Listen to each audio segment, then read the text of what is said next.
Өте дәмді әрі тез дайындалатын, құрамы арзан фунчоза салатын жасайтын боламыз.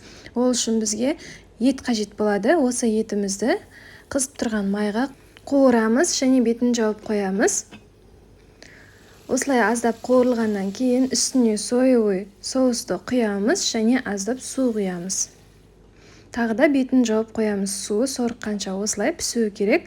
Енді фунчозамызға ыссы суды құямыз да 5-10 минутқа қойып қоямыз. Қайнатып керек емес.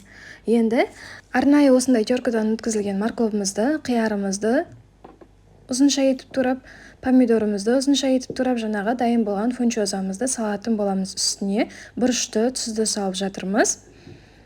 Чеснок саламыз және қайнап тұрған майды чеснок пен тұздың үстіне құямыз. Мені жақсылап араластырамыз. Етті де бірден салып жүрсеңіздер болады. Мен ұмытып кеткеннен кейін салдым етті. Мені жақсылап араластырып жібереміз. Және қалауынша тағы да тұз бен бұрышты қоссаңыз болады. Мен тағы да қостым. Өте дәмді болып шығады. Міндетті түрде істеп көріңіз. Бастысы өте тез дайындалады. Және де қыздар, менің YouTube арнамда осындай тегін мастер-класс бар. Бұны үйренісіздер, табыс тапсаңыздар да болады. Сондықтан подписаться кнопкасын басқаннан кейін төменге түссеңіз, сізге барлығы ашылады.